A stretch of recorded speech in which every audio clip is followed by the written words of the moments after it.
Hi, everyone.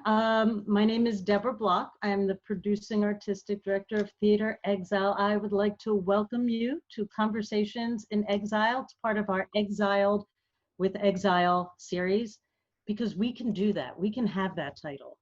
You know, we get to. And so I am thrilled today. We have two award-winning playwrights joining us today. Their works have been produced locally and nationally, and they are neither from Philadelphia yet have chosen to make Philadelphia their home, which is really important to me, and I hope that they will tell you about that a little bit. And they're both the co-founders with Jackie Goldfinger of the Foundry, which is a new play development incubator. You'll explain it a little bit. Gentle smiles and nods. They'll explain it more specifically.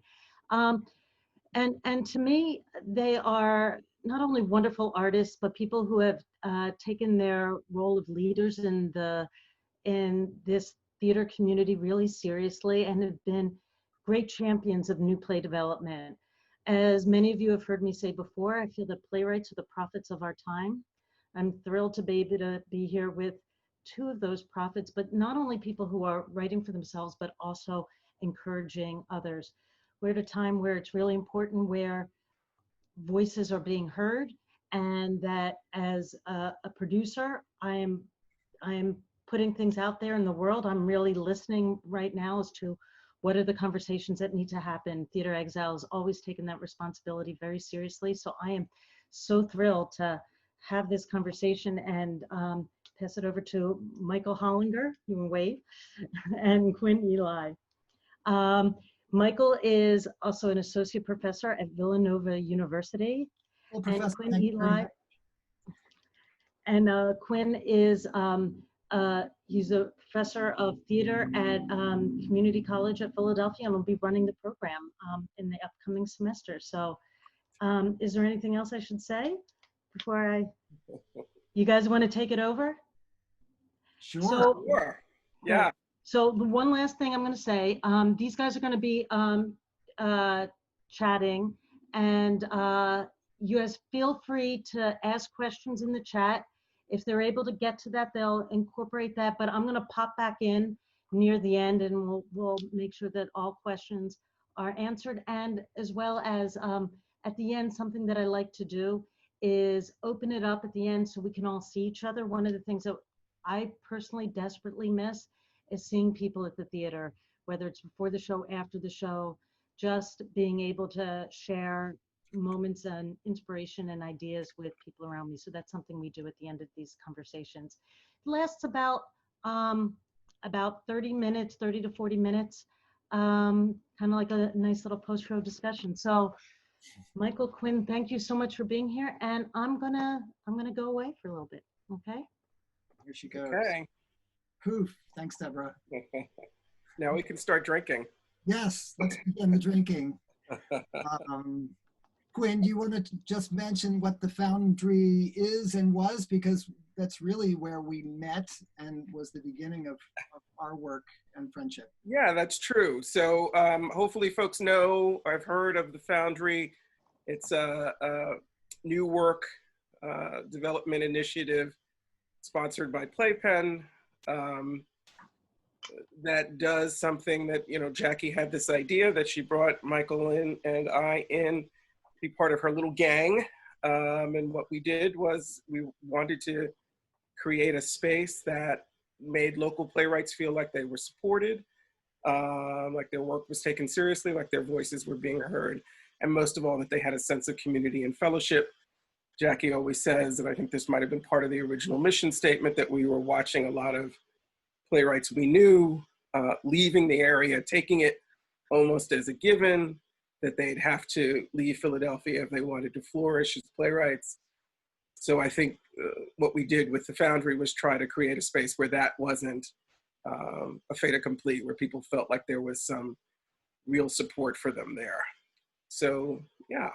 Yeah, and we also, for those who don't know the Foundry, began it as a as an independent entity, it was important that it be non-denominational and that the organization feed theaters in the city and beyond, but that it not be based out of cities. Certainly there are theaters that have core playwright groups that are really incubators for those specific playwrights. We wanted to, rather than develop plays, develop a cadre of playwrights and have that not associated with a specific theater. And then it was 3 to 4 years ago that it came under the auspices of Playpen, also non-denominational, because Playpen is serving the American playwright and many theaters. So it's an excellent home.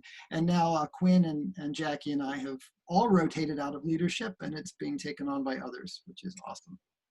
Which I think is a good thing. I would recommend that to anybody who is thinking about starting an organization. I think there's something to be said for rotating out and making sure that new voices come in and there's new leadership and a new vision, or not a new vision so much, but a new approach to the vision.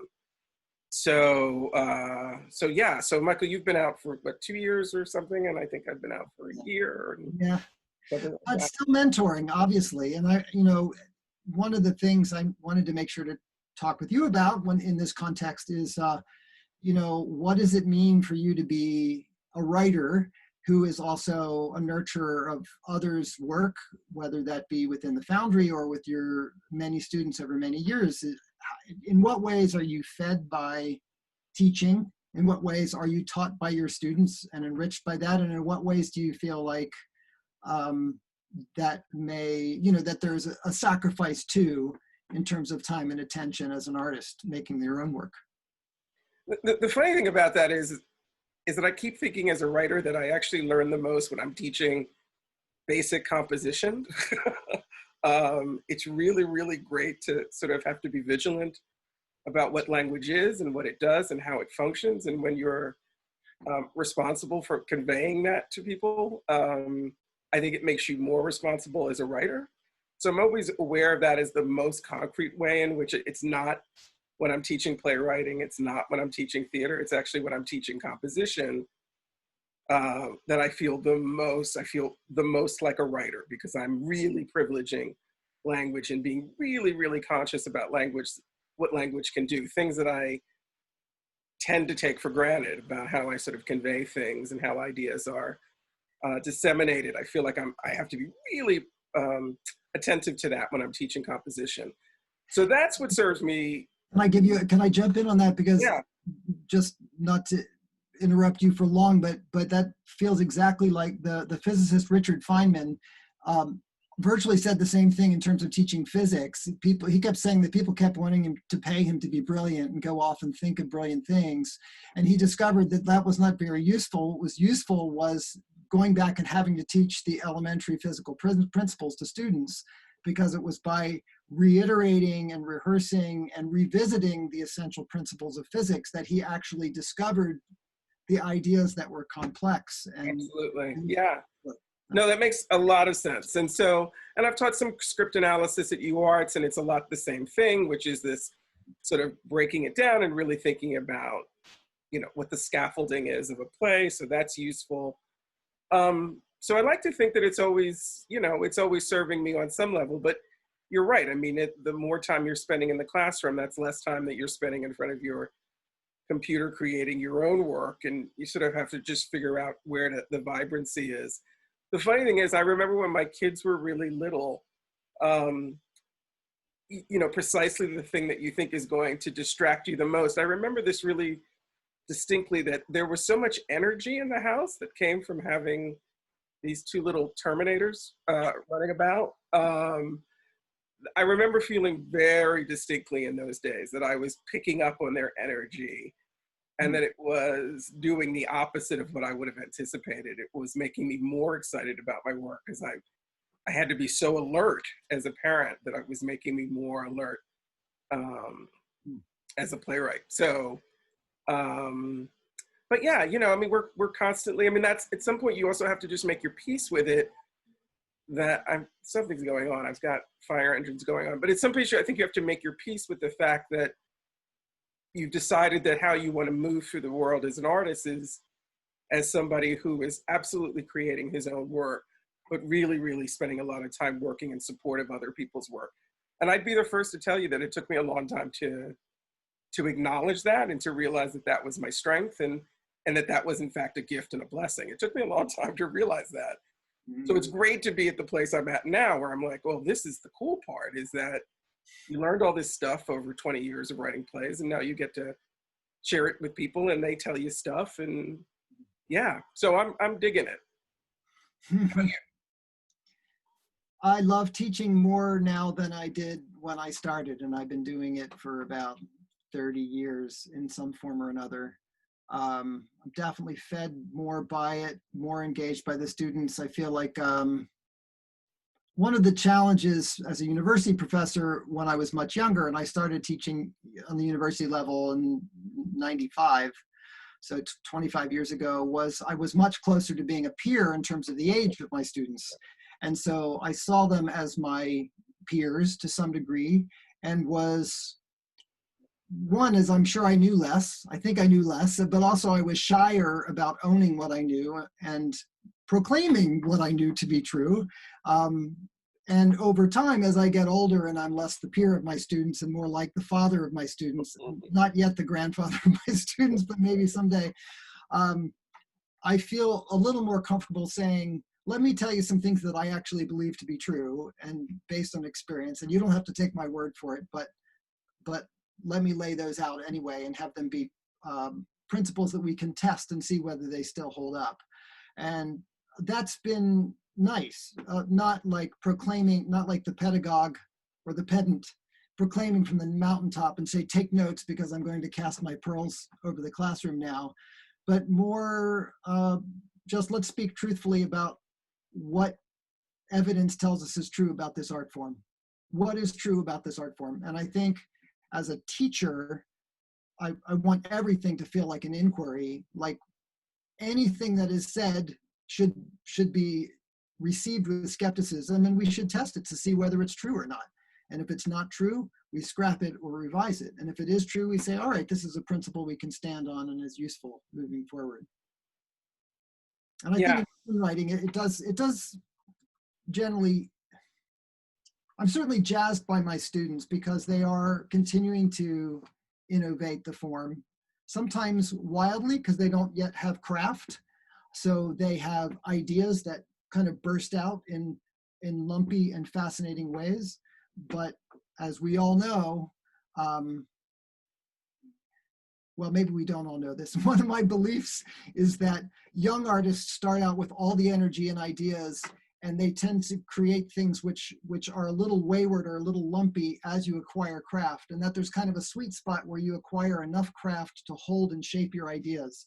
And that's a sweet spot. And then beyond that, your ideas maybe, as an artist, diminish even though your craft is as solid as it ever is. So that for an older artist, of which I now consider myself one, the greatest hazard is relying upon the solidity of your craft, which is reliable, without grappling with the danger of an idea which is explosive and a little chaotic and hard to control.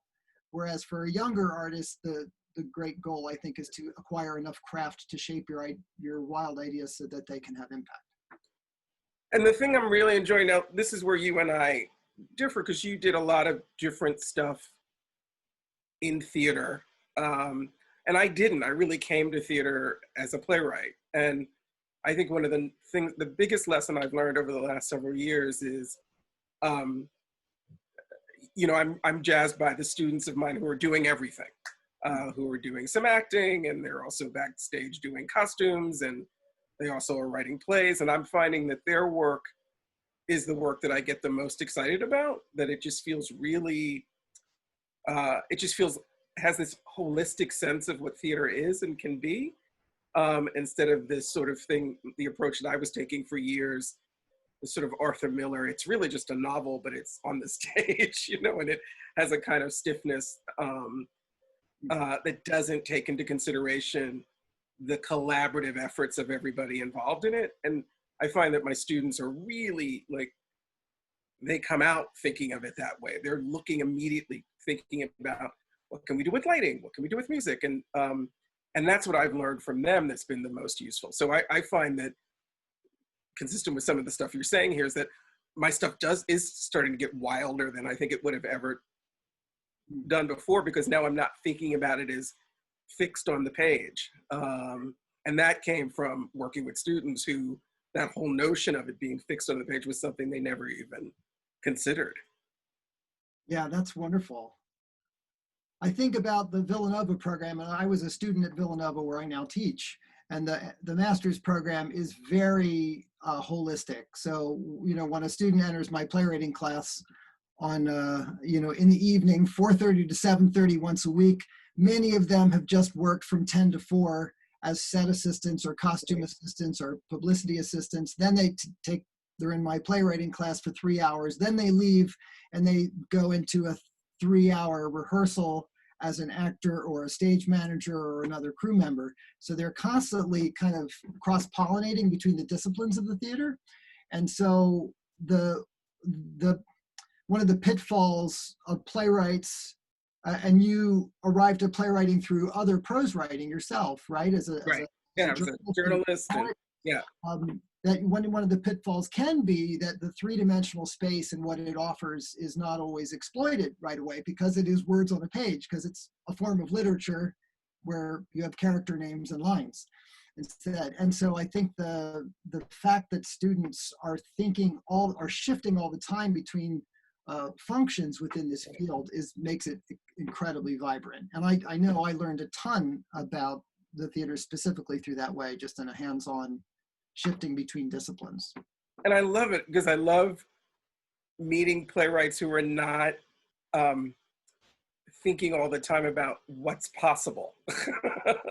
Like the whole question of what's possible just doesn't occur to them. And I think that always inhibited me as a playwright, that I was like, well, but can that be done? And I now meet so many playwrights who that doesn't, I mean, we'll figure it out. They'll figure it out. That's not the issue. The issue is, how do I tell this story I want to tell? And you know, Paula Vogel's injunction to her students that you put at least one impossible scene in the play. Right, exactly. So now I'm seeing whole plays that strike me as impossible, but I dig them for that very reason. I think that there's a daring there that I think is good, and I think speaks well of where we're going, of where theater's going. You know, I think that one of the nice things I feel like I'm seeing is I'm not seeing theater. I mean, I see it sometimes, but I don't see as much theater.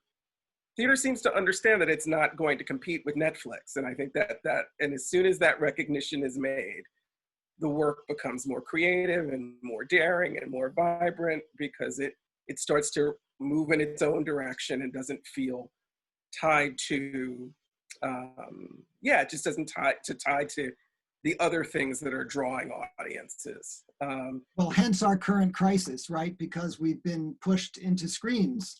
Right. And so many writers and producers are figuring out, what can I do with this Zoom-shaped box? And what are the opportunities and possibilities within this form? Does it still feel like theater, or now does it feel like something else? I find just the fact that you have faces facing a screen and open to the audience suddenly makes it something slightly different from film and television already, right? Film and television usually is pretending that the camera doesn't exist, and you don't get faces addressing the screen. And that is one of the interesting things that we're seeing. Of course, most of the theater artists are just saying, please God, let us get back into a room where people are sharing molecules. Yeah, because that's absolutely it. And also I appreciate the chance, the moment to do something, just to think about it differently and to think about new. I feel like I spend literally every day having a conversation with someone. Can we try this? Can we try that? Will this work? And I feel like those are conversations we might not be having. We might be taking certain things for granted if we weren't forced into this context.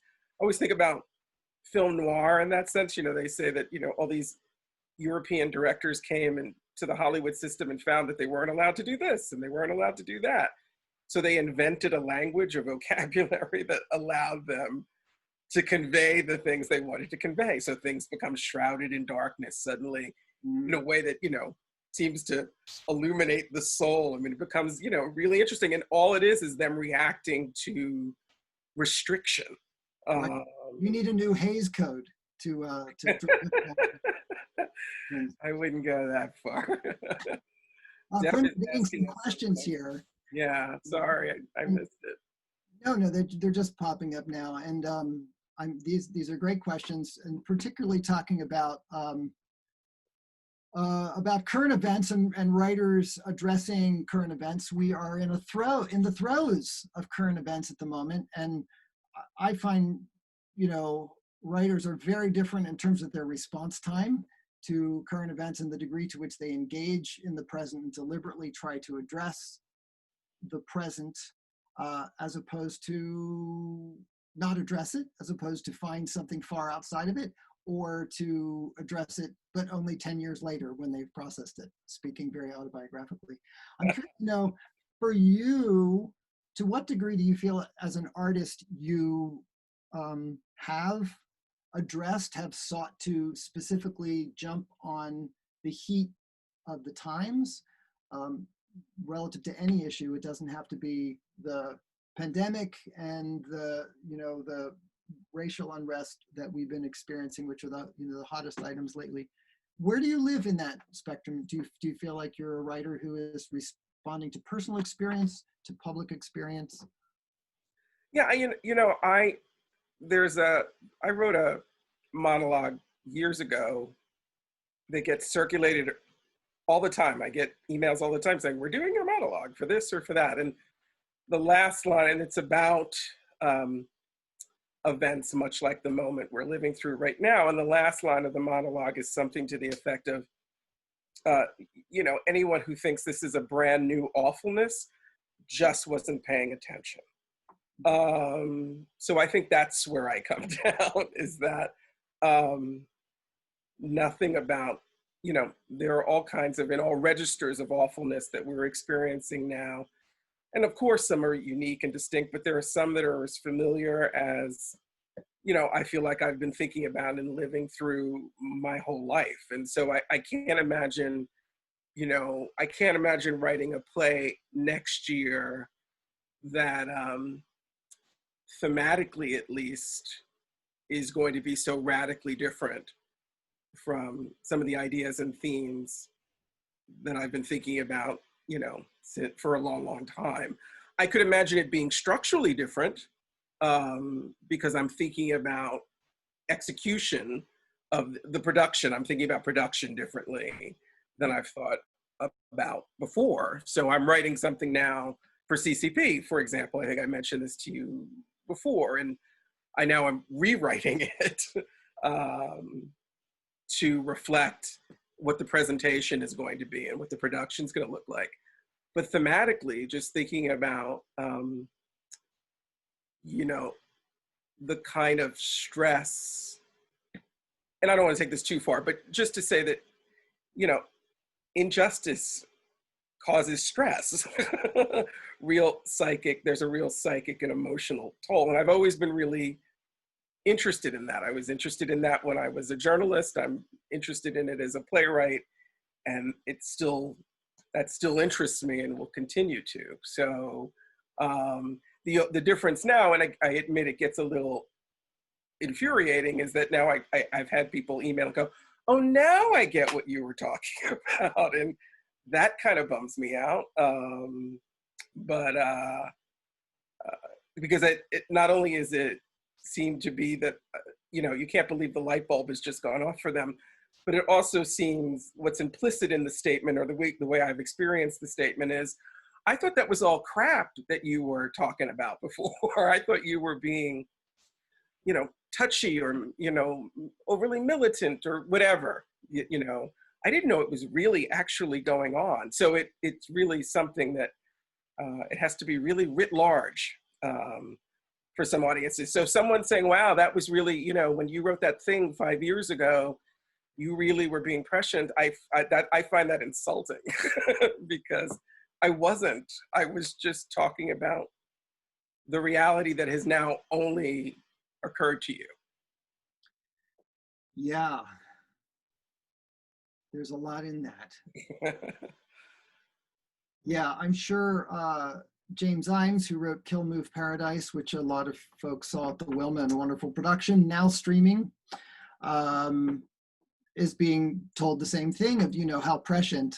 And yet, his play, which is dealing with the violent death of young Black men, is part of a long, long, long, slow burn. So do you feel, Quinn, like you're a slow cooker in terms of ideas? Do things need to brew for a long time? Do you feel like you're a long? Yeah, I think I'm cowardly in the sense that I think the ideas are there and then I want to run from them.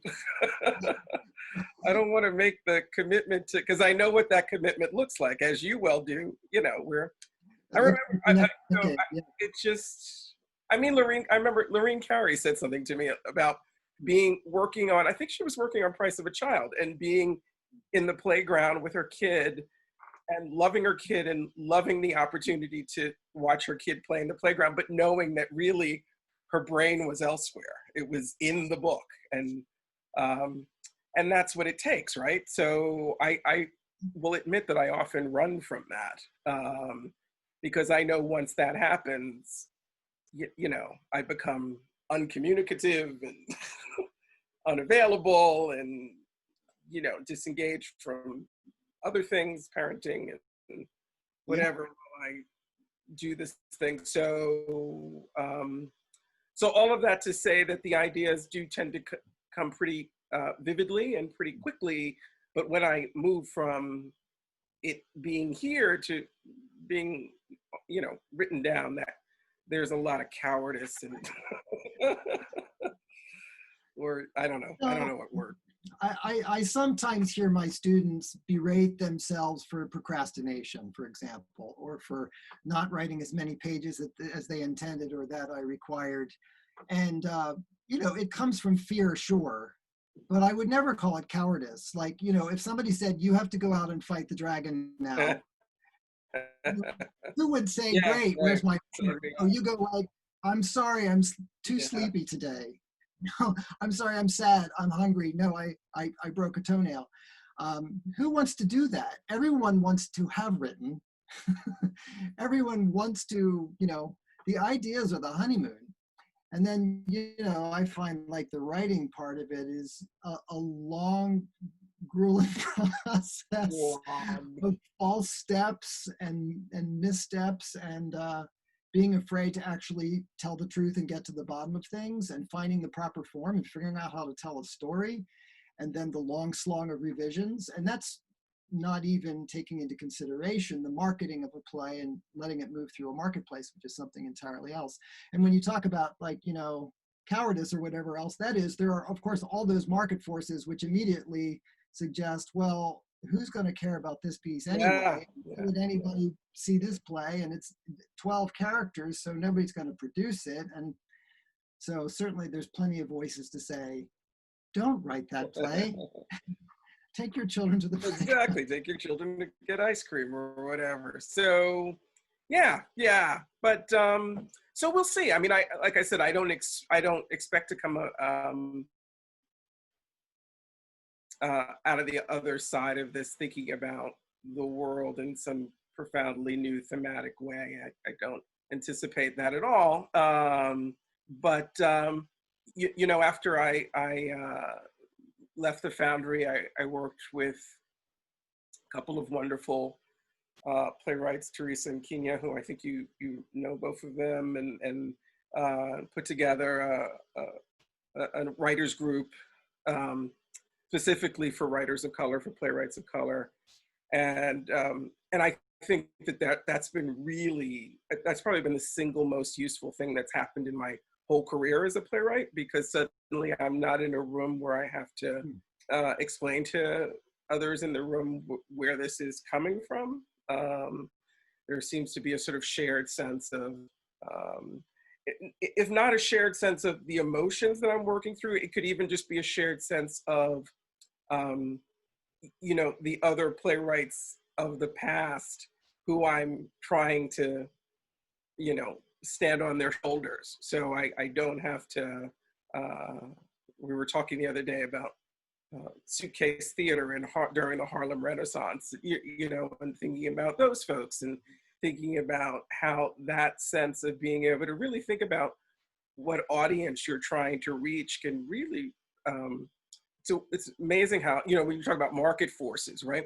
So if you worry too much about the market forces, then you start thinking like a Disney, right? Because you're trying to figure out how can I appeal to as many people as possible? When in fact, that's not the objective, right? You want the audience that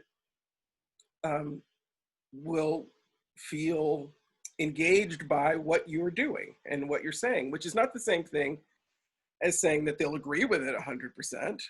That's not, I don't need that. But you do want to have a sense that they get where it's coming from. It might have taken them in a different direction, but they understood where it came from. They're not challenging the very premise of the play.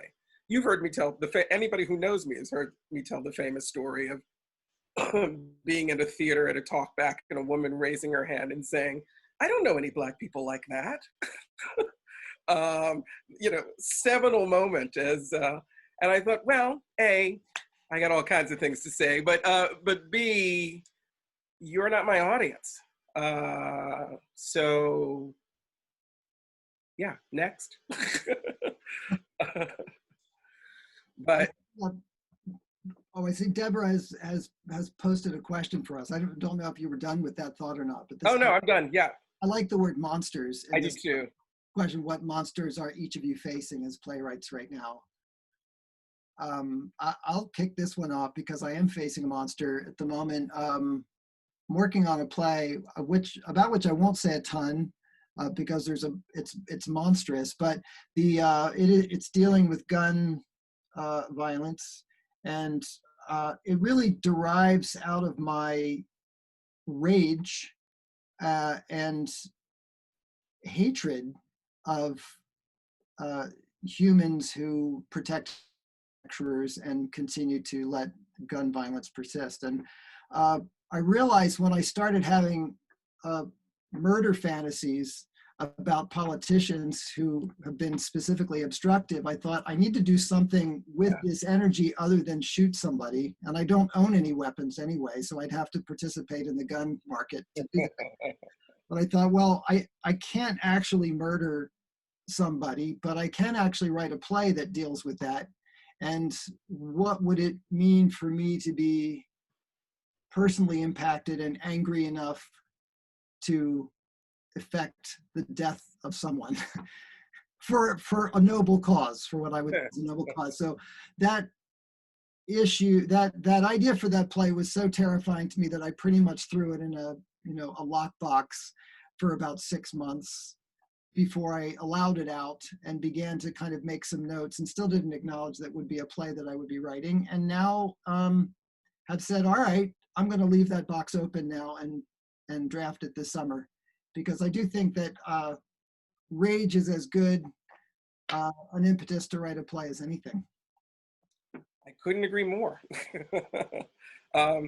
It's so primal, and I think people sort of connect to it. Yeah, I mean, I've written things that, this monologue that I was telling you about, that was written in a fit of pique, and yeah, for some reason that resonates with folks in a way that's good for me. And I didn't allow myself to be a rageful person for the first maybe 20 years of my life. I thought it was unbecoming and all that jazz. So it's nice. This is, for those of you at home, the nice part about growing older is how much you start to care less and less about those things, that you used to base your entire identity on. How am I perceived? That is such a weight, and it's nice to let go of that a little bit more and more. And I think it makes you a better writer, because there's no way, because even when you're writing, you're thinking, how am I being perceived? But if that's less and less of a consideration, then I think your work becomes more and more honest. You get fewer friends, but that's okay. Yeah. I've been thinking about, one could say that to be a playwright, you're foisting something upon the world who hasn't necessarily asked for it. On the other hand, you could say, no, I'm kind of I'm offering this work to the world as a way for people to see something in a new way. I was very privileged when I worked at the Wilma Theater as a literary manager back in the mid-90s. We opened the new space on Broad Street and had a symposium series where we brought in all kinds of playwrights. And one of them was Tony Kushner and Maria Irene Fornes. Same event. And we got to have dinner with them ahead of time, which was for me, like, you could have just, you could have euthanized me after dinner and I would have felt complete. But Tony Kushner asserted at that dinner that, a playwright has to be arrogant because they're asserting that these ideas they have are worthy for the world and put them out, and that's inherently an arrogant act. And Maria Irene Fornes, who comes from a background of a painter initially, said, no, a playwright must be as humble as possible so that they are open to the thing in front of them, so that they're curious and open to that thing and actually see it as clearly as possible. And of course, a painter doing a still life, for example, or a nude, needs to be looking intensively at the object to see what is it really and what is it offering to you. That doesn't feel like an act of arrogance, that Right.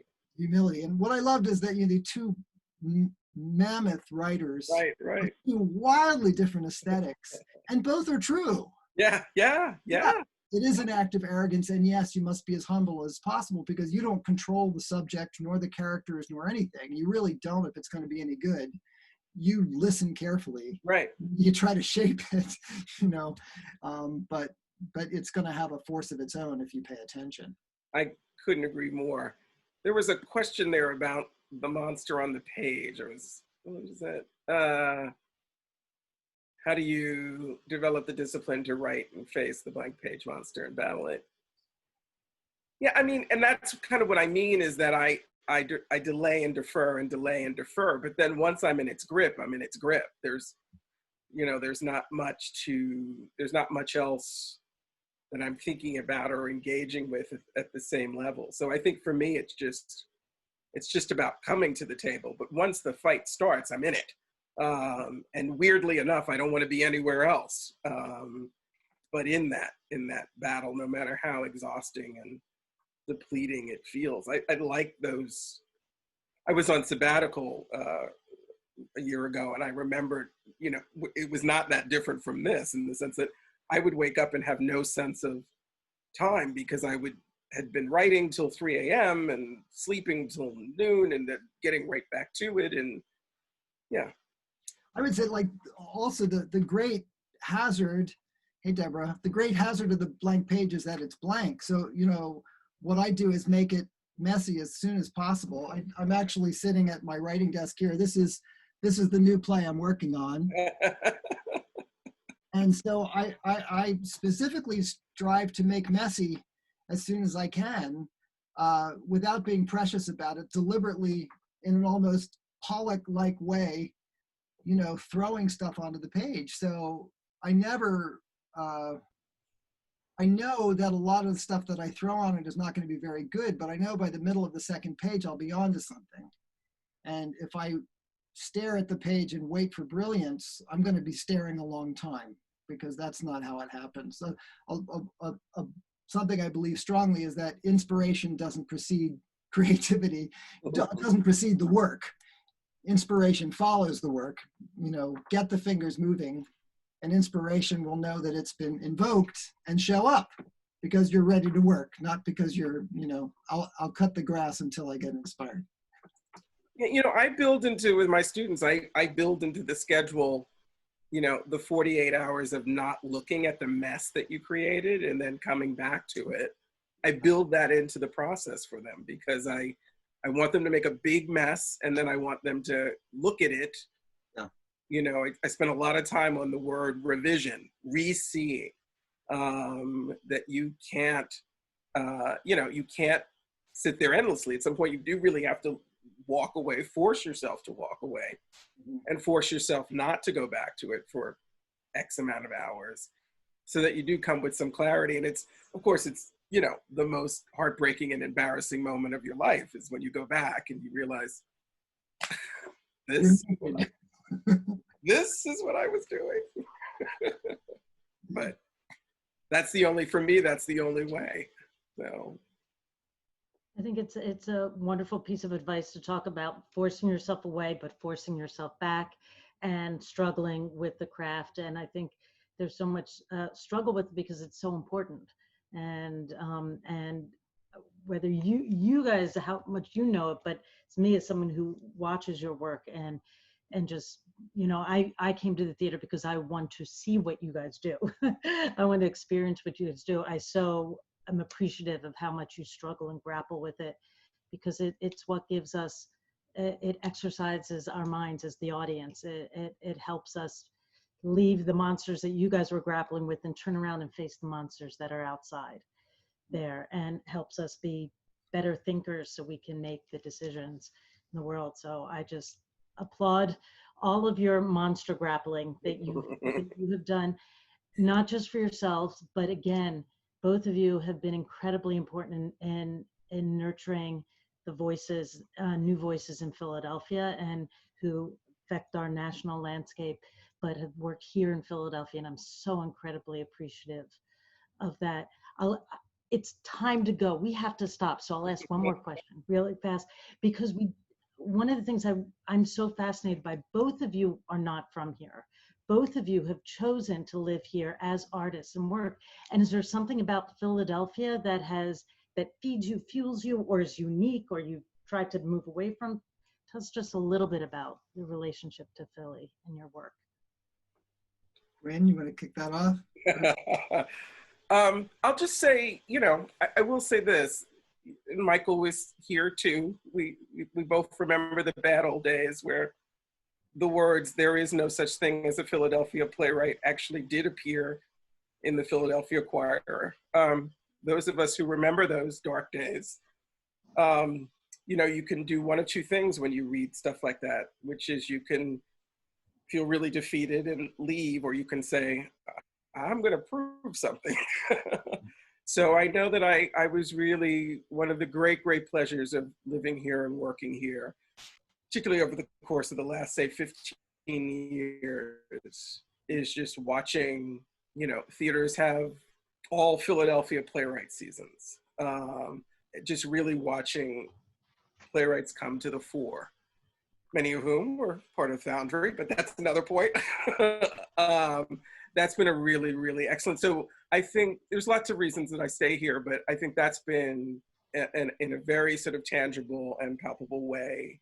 Watching that transition happen has been so rewarding and so illuminating, and confirmed everything that we already knew, right, Michael? We knew we knew tons of great playwrights who just weren't getting the attention that they deserved and weren't finding a place to. So now that, you know, it's always the struggle, obviously, but the fact that it's not built into the fact that there's, you know, everybody knows there are such things as Philadelphia playwrights. So it's been a wonderful thing to watch that happen more and more every year.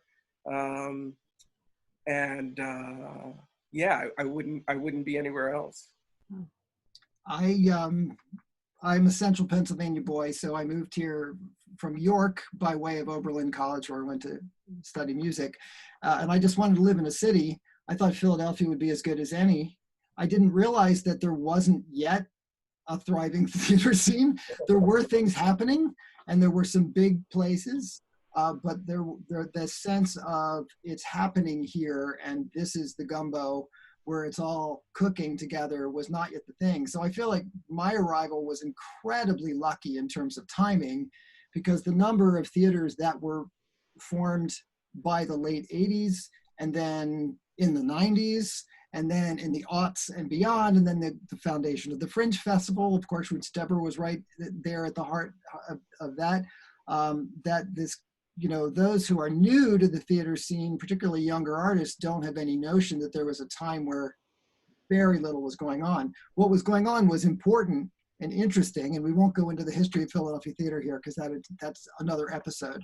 But I've been incredibly energized by being in such an active, diverse city like this, and the fact that it's supported an ecosystem of many different kinds of institutions with many different kinds of work.